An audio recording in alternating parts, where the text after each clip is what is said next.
You say, just to remind you, that there were 900 MVA KIA on that hill, and 155 U.S. killed, 425 wounded. Well, I think that the battle, 881, 861, and there were some lesser hills prior to that particular battle, as part of our combined action program strategy, we had installed 2 cap platoons in that general area.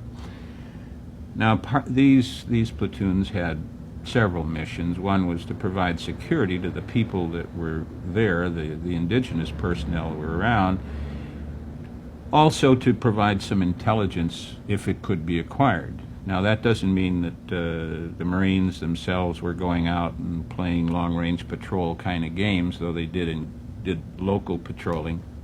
But what was involved was to try to gain the confidence of the people who moved about, and they heard things, and then that we could use to determine whether or not there was movement, significant movement of NVA forces through that particular area. And I might add that associated with these two platoons was an area that later became even more important, Quezon, because of the natural configurations. Well, the youngsters that we had up there did a fairly good job. We had a pretty good idea of what was occurring. And the other thing which many Americans fail to recognize is that within the framework of Indochina, just don't think of that little map of South Vietnam or even the one included as North Vietnam then, is that there were nomadic people, and the tribes, the hill tribes, were essentially nomadic people. They might grow a little opium here, but they move around. Well, in this particular case, this one man who was the king, and, you know, in the sense that he had been invested, his name was Anya, he was the king of the Brews, and he was very forthcoming with us because we had befriended, we delivered some children and, you know, did the things that are, he said, well, that's just the Christian thing to do with someone who was basically an animist. But they appreciated it and told us things, and when the particular battle went down, and I can recall him saying, why are you going that way? Why don't you come around? This is the way to go. And I said, well, have you told that to anyone? Yes. But they didn't want to listen to him. We just had a short piece of film that we wanted to use on that. Oh, okay. That's not exactly. Just when you were describing. Well, You were watching the scene, you say, why don't you go this way? why don't you go around to the rear, and, you know, there's an area that you can get there without this, essentially, these are not his precise words, but without this frontal assault. Head him off at the pass, prevent because that's the way they're going to get out of there. He had tried to convey this information to our people, but to our military people who were in command on the ground. Get out of here, kid. You really don't. What's this little runt know about military strategy and so forth? The point was that he knew the terrain, and he knew where the enemy was located, and he knew what the enemy's plans were to get out. So you say, well, why were we unable to systematically exploit this kind of intelligence? One, we didn't trust it because it came from somebody who didn't look like us or whatever. He wasn't one of our guys. He wasn't somebody we recruited as on our payroll. So he was providing us this information, and we said, well, what's in it for him, and so forth and so on, not realizing that what we had tried to do with the Brews and with these people was to develop a kind of confidence that said, not that we're on your side, but we're on the same side. We're for the well-being of the people in this area. And the well-being of the people is not enhanced or improved by this kind of fighting going on where you're trying to live or move about. So we've always had this trouble. Someone that we didn't recruit ourselves, we rejected and said, well, we can't determine whether he's true or false. And I understand that. I understand the nature of that. But the point was that the information was not tested. We went ahead with a set battle plan, and we lost some people. We killed some NVA, and somebody claimed that it was a great victory.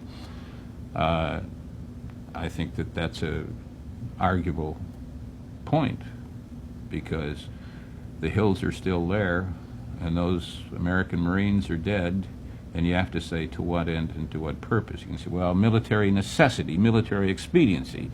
It's nonsense. But it's been used to cloak so many mistakes. Was the story about Vietnamese, the Vietnamese had delivered his rice, or promised rice, and given it to him, was he angry at the Americans at the time? You're either a fool or a knave, and in this case, from the Vietnamese point of view, and that's a general kind of thing, because we're dealing with Annamite tribes as well, is that we're both. We're foolish knaves. You know, a fool can be tolerated. Well, anybody's entitled to this. But that particular event was systematic of a broader problem that I confronted, and one that we seemed unwilling to try to deal with. And we were pure in heart because we were going to support the government of Vietnam no matter what. Now, I was, in a sense, had a pox upon both the GVN and the communist side, but what we were doing was counterproductive to the very fact of our existence. Now, let me be specific about it, because it does come down to specifics. U.S. aid, U.S. aid, whether it be in the form of medical supplies, food supplies, clothing, and the ubiquitous galvanized tin roof, which is very important, as you well know from your own time in country. It is not a, you know. I'm not going to be in this. Oh, all right. So don't talk to me. All right. Could you start back over where we began? I don't know what I was saying. Oh. U.S. aid, whether it be in the form of medical supplies, food, clothing, even military equipment, and then construction material. The problem that I found was that in our urge, or almost pathological attempt to support the government of Vietnam, no matter what, is that we ignored the fundamental fact that the people were the target. We were trying, my judgment again, our efforts were to support the people of Vietnam. The people and the government of Vietnam were not one indissoluble entity. In fact, they were two separate and, in fact, antagonistic entities, if I can use people in its general sense. I found in my dealings not only... I found in my dealings, specifically, as I moved in, and we made our major effort in Quang Nam province, because Quang Nam province, if you could do it there, what we tried to do, what the Cap Marines tried to do, if we could do it in Quang Nam province, we could do it any place in Vietnam, because this was the center of the communist movement in Vietnam, going back to the time of Yen Bai, which is 1930. If you can make it there, you can overcome the French hatred and the communist movement in Quang Nam. You can do it in any province in Vietnam. I believe that, and I know it to be true. All right, material would come in, and tin sheeting, which is important because we're talking about survival and health and the well-being of people.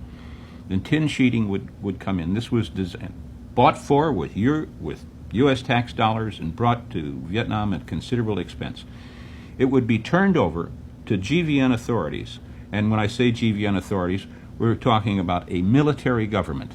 There was no civilian government of any substance or merit whatsoever, in any real sense.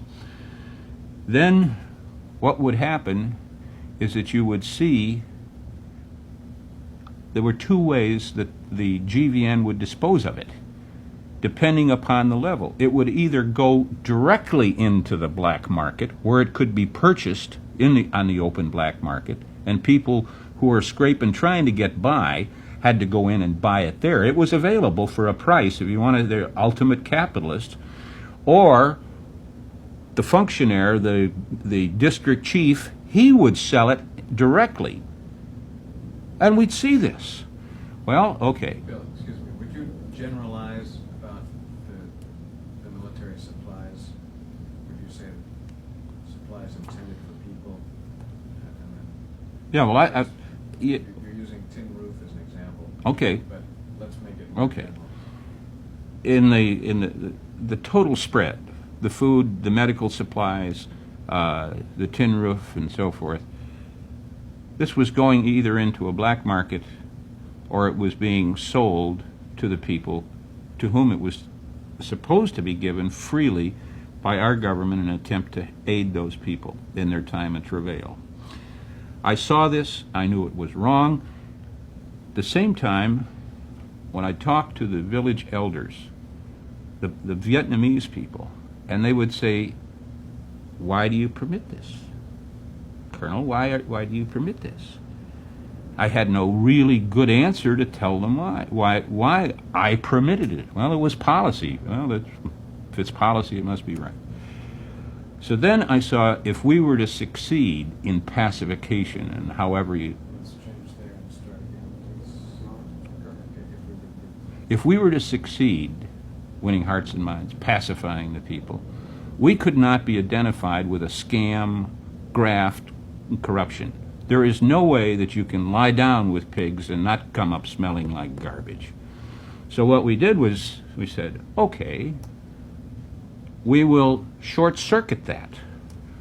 And I'm not particularly proud of it because I don't think I should have been compelled to do it. Material would come in to U.S. warehouses, USAM, the U.S. aid mission warehouses, and we would steal it with the connivance. You know, guys would just look the other way, come in, get the forklift, take it out, and we distributed it, made sure that it, and in the sense, no, we were not going to go out there and play tin cup apple charity type, but we would go to a hamlet and we would say, Excuse me, Bill, would you say the Marines? the Marines. Okay, just... Well, they were a small... Yeah, okay. The small group or band, as we called, as the kids said when they sent me back home, they gave me a little plaque that said, "From your Da Nang Mafia." We did not, in the sense I'm talking about our Marines, do the physical distribution to the Looks, the Locke, and the Chow family. We would do it through the village elder, because he knew those families. He knew what their needs were, and it was free. And we provided the physical muscle to get it wherever it was needed to take care of these people. At one time, I got rapped on the knuckles for doing this, and I said, well, gee, the district chief or the hamlet chief wasn't there.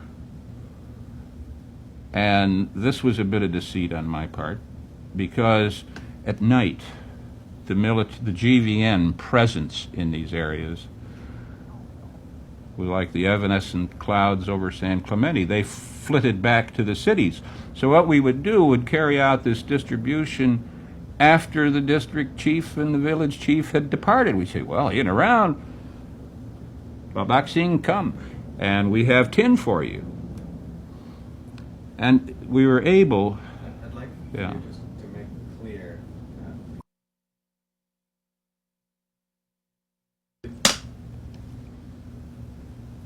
pick up where it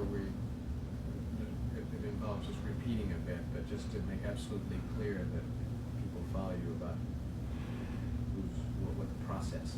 Well, the process, the material that was supposedly being sent to Vietnam to assist the people in their attempt to stay alive and maintain kith and kin was processed through the U.S. aid mission, which in turn would give it over to the GVN, and the GVN was Excuse me, don't say GV. the government of Vietnam. Shall we start at the beginning of Vietnam's? they would in turn turn it over to, we can pick up right there, just Okay. Yeah. All right. The U.S. aid mission would in turn turn this over to the government. Sentence ought to be started though. just starting middle, that's a better way. Okay. Well, the procedure was as follows. The material that the United States government was providing or intended to provide to the Vietnamese people to enable them to survive was channeled through the U.S. aid mission, which in turn would turn the material over to the government of Vietnam. It was not a direct delivery system. We turned it over to the government of Vietnam, who in turn were supposed to turn it over to the people. That was the theory. It didn't work that way in practice. Much of the material, not all, but much of it would end up in the black market directly, or it would be part of a scam where the district or the province chief would sell it to the people. Now, this produced a reaction. Vietnamese with whom I dealt, they couldn't understand why we permitted or tolerated this.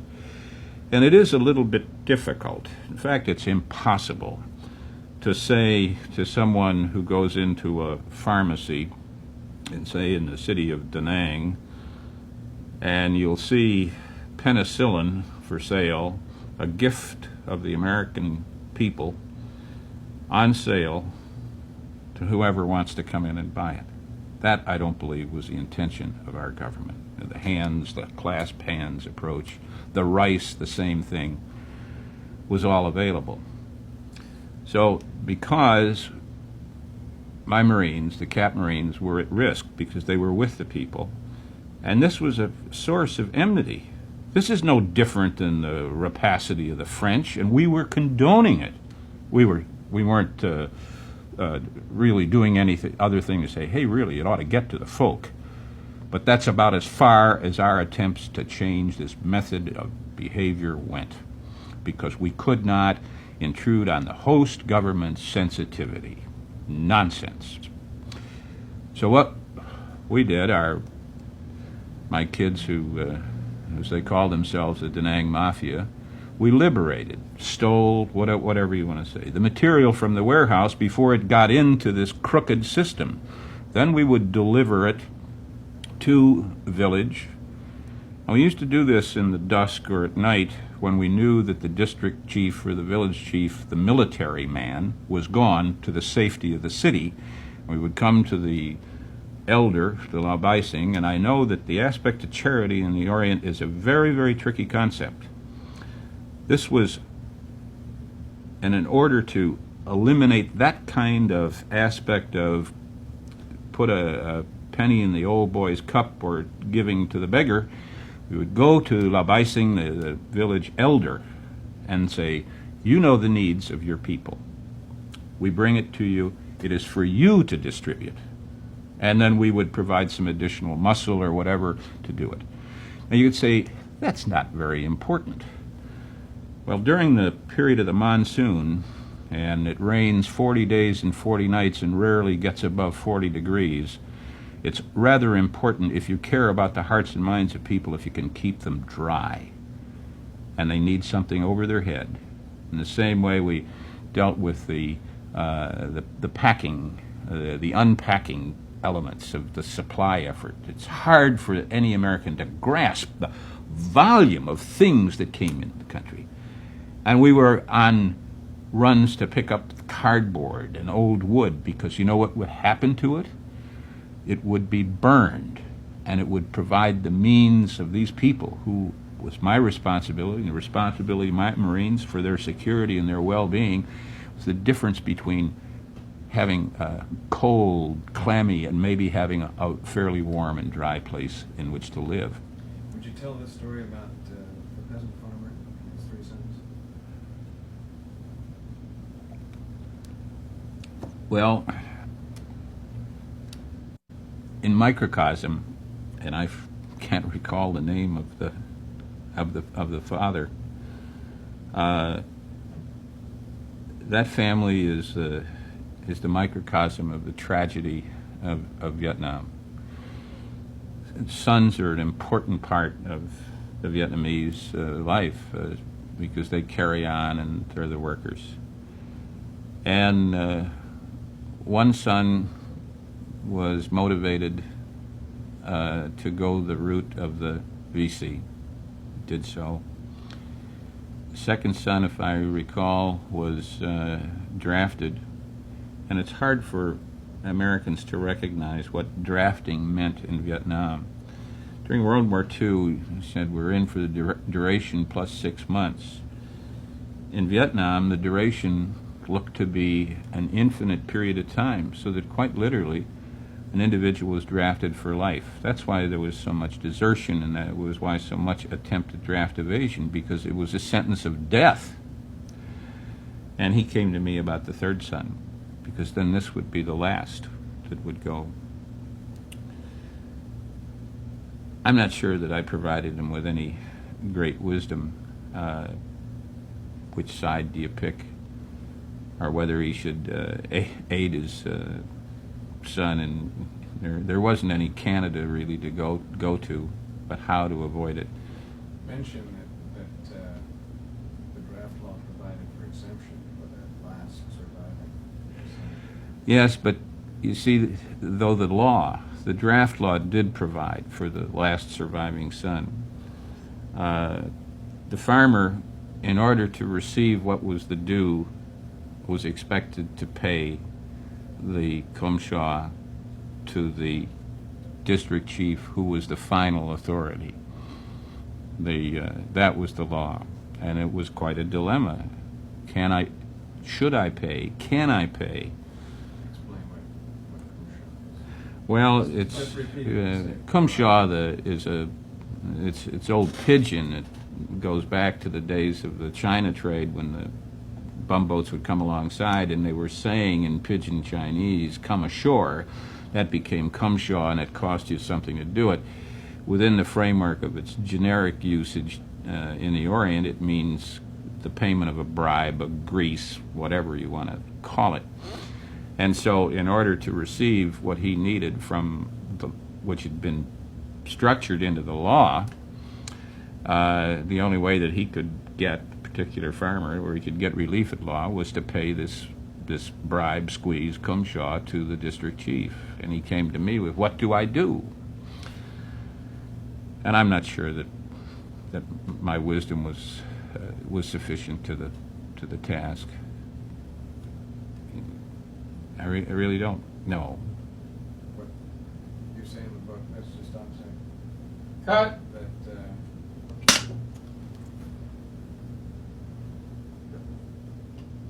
just tell us what happened to the last son. Well, in this particular case is far from being atypical. It was very typical of the kinds of human tragedy. The third son, succumbed and went with the VC. He was killed, and the father was killed. So the whole family obliterated or gone, or the male side of the family was gone. So what do you say? Do you say not only pay the graft and avoid the draft? In other words, do you condone or say, well, that's the smart way to deal with this? And the particular father, a small farmer, was not in a position to pay it unless he'd go into tremendous debt with the loan sharks, and the loan sharks of Vietnam were the Chinese, and you found so many of the Vietnamese were in debt to the Chinese, who were part of the Vietnam infrastructure. So what's your answer? Let's talk about search and destroy, and if you can put it in terms of a particular operation, either load charger up on the DMZ or another. Well, What the impacts were, what the impact was on the civilian population. We're back. Roll 748.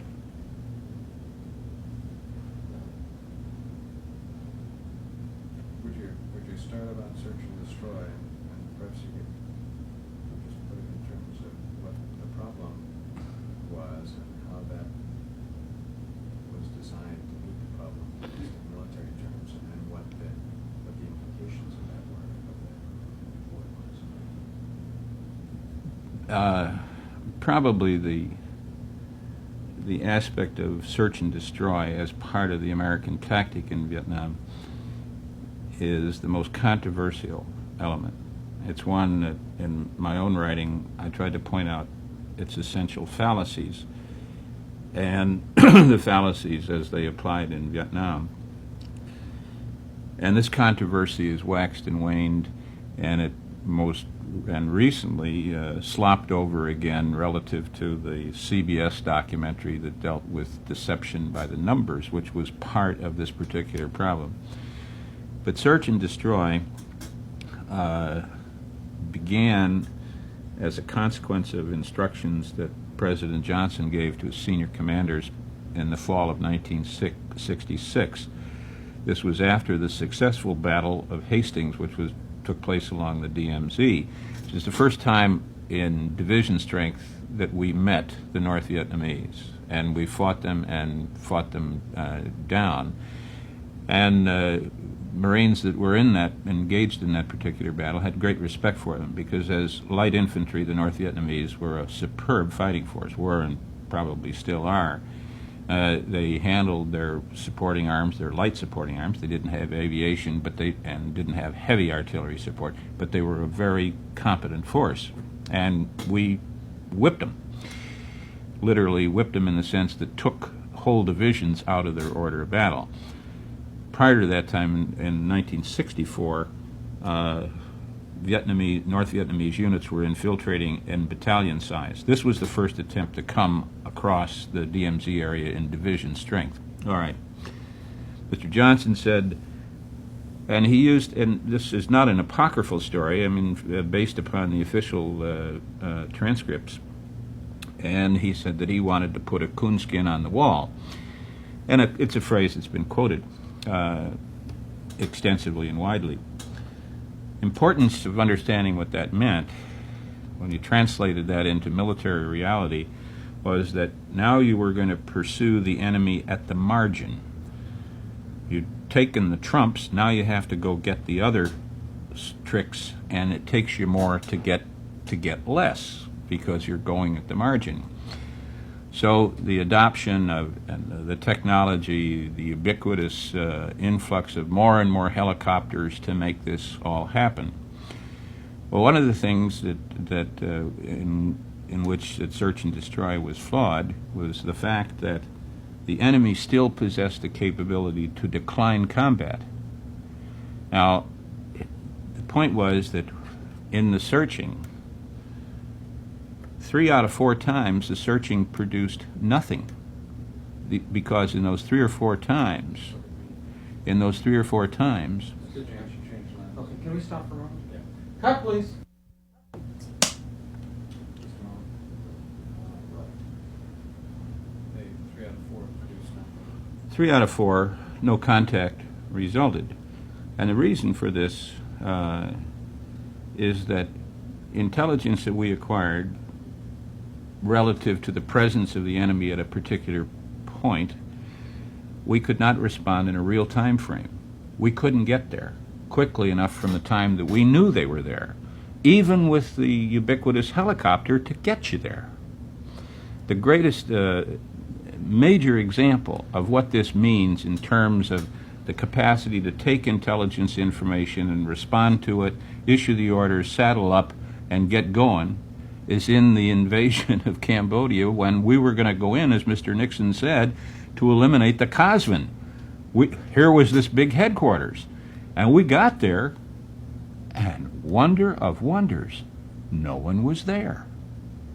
You see, they chose not to fight, and that was the, so what you're doing is that you're flailing around, and that's costly. It's not particularly effective, to use part of the jargon, but more importantly, and this is what caused a tremendous number of casualties, the passive defense, the booby traps, and the minefields The enemy, the physical enemy, was gone, but he left you a reminder.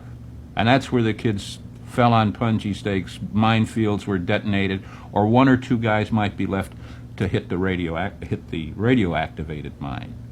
It wasn't until, and we failed to grasp the significance of this in the earlier 60s, of the extensive tunneling.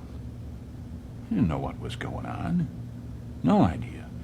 So we would follow this particular strategy, and what made it so, I thought, prophetic, because Nodin Diop said, and we didn't pay attention to him.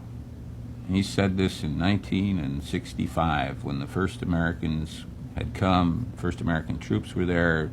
I guess at the time there were about 120,000 Americans total. And Diop says, when there are 500,000 Americans in Vietnam, we will have won the war. You said when there were a million. I think it was 500,000, but it may have been the fuller figure. And because he knew what he was doing. We weren't too sure of what we were doing, but we were doing the right thing because we were on the right side of the anti-communist war. What was the effect of search and destroy on the slave population? Scared the daylights out of them. You never knew. Out of the night they'd come. And instead of trying to achieve tranquility, what we were doing was creating political and social turbulence. The one took place up near the DMZ. This one, Bow Charger, I think was the name of the operation. And this is when I said, this is madness. It was just madness.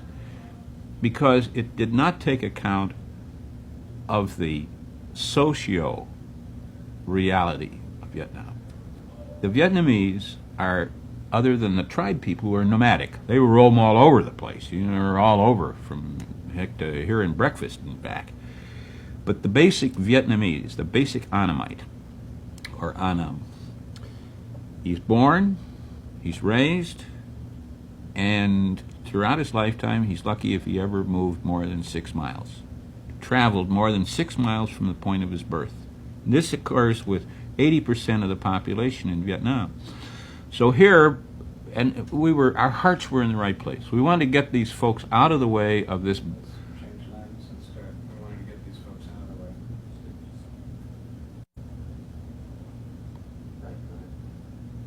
We wanted to get these folks out of the way. As is in Korea, we established stay behind lines where the civilians were moved out of the way so we could go and fight without running into folks. And the motive was right. But there was little or no preparation made to convince the people that we were not kidnapping them and sending them off to some Lubyanka or some concentration camp.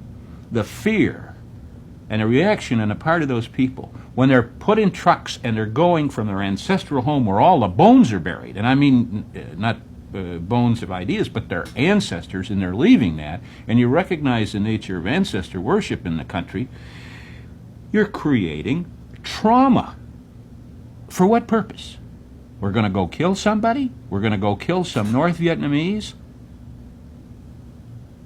The subsequent event didn't result in any kind of effective diminution of the enemy force. In other words, the guys that are coming.